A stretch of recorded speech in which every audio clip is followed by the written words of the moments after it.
दोस्तों बांग्लादेश का हुआ मोए मोए और दोस्तों भारत ने 7 ओवर में ही मैच को खत्म किया। दो यादव पूरी बांग्लादेश टीम पर भारी पड़े। डेब्यू मैच में पहला ही ओवर मेडन डाला और फिर उसके दूसरे ओवर में चक्काई विकेट और बल्लेबाजी में सूर्य कुमार यादव ने बांग्लादेश की बैंड बजाई और भारत के सामने पहले टी20 में ढेर हुई बांग्लादेश की टीम। तो क्या है इस मैच की पूरी हाईलाइट बताते हैं दोस्तों आपको हमारी इस वीडियो में। लेकिन दोस्तों अगर आप भी टीम इंडिया के बहुत बड़े फैन है तो इस वीडियो को एक लाइक कर दे, चैनल को सब्सक्राइब कर दे और साथ साथ बेल आइकन पे क्लिक करना बिल्कुल ही ना भूले। दोस्तों भारत और बांग्लादेश की टीम के बीच पहला टी20 मुकाबला खेला गया, जहां पर भारत ने टॉस जीतकर पहले गेंदबाजी करने का फैसला किया। वहीं पहले बल्लेबाजी करने उतरी बांग्लादेश की टीम की शुरुआत बेहद ही खराब रहती है, क्योंकि अर्शदीप सिंह आते हैं और लिटन दास को 4 रन के स्कोर पर आउट करके भारतीय टीम को 5 रन के स्कोर पर बांग्लादेश की पहली विकेट दिलवा देते हैं। और फिर उसके बाद कप्तान शांतो बल्लेबाजी करने के लिए आते, लेकिन अर्शदीप अपने अगले ओवर में दूसरे बल्लेबाज को भी 8 रन के स्कोर पर आउट करके बांग्लादेश को 14 रन के स्कोर पर दूसरा बड़ा झटका देते हैं। फिर उसके बाद शांतो का साथ निभाने हरिदोय आते हैं और इन दोनों बल्लेबाज के बीच अच्छी पार्टनरशिप होती है और दोनों ही बल्लेबाज तेजी से रन बनाने की कोशिश कर रहे थे। लेकिन तभी वरुण चक्रवर्ती हरिदोय को 12 रन के स्कोर पर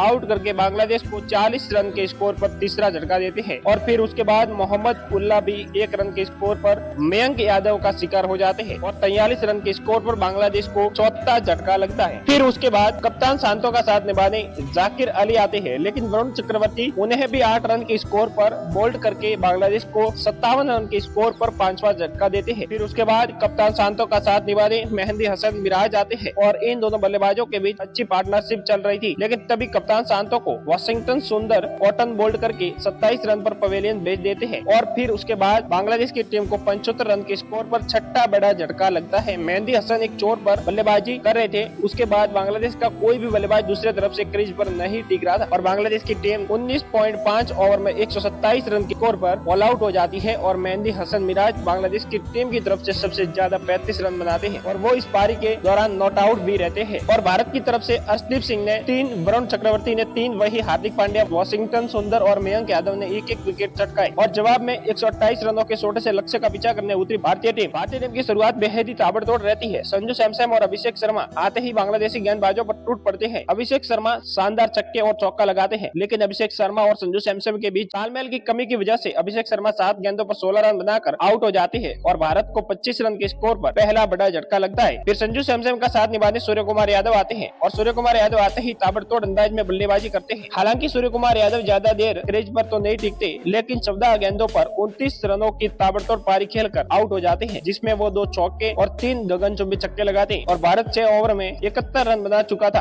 और फिर उसके बाद संजू सैमसन का साथ निभाने डेब्यू करने वाले नीतीश रेड्डी आते हैं और इन दोनों बल्लेबाजों के बीच भी पार्टनरशिप अच्छी चल रही थी। लेकिन तभी संजू सैमसन छक्के लगाने के चक्कर में 19 गेंदों पर 29 रन बनाकर आउट हो जाते हैं और 80 रन के स्कोर पर संजू सैमसन के रूप में भारत को तीसरा झटका लगता है। फिर हार्दिक पांड्या और नीतीश रेड्डी के बीच शानदार पार्टनरशिप चलती है। हार्दिक पांड्या भी अच्छी लय में नजर आ रही थी और आते ही शानदार 3 चौके लगाते हैं। वहीं नीतीश रेड्डी भी शानदार छक्के लगाते हैं और अब आखिरी 10 ओवर में भारत को जीत के लिए केवल 22 रन चाहिए थे और भारत के हाथ में थे 7 विकेट और भारत ने इस पहले टी20 मुकाबले में बुरी तरह से बांग्लादेश की टीम को हराकर सीरीज में फिलहाल 1-0 की बढ़त बना ली है।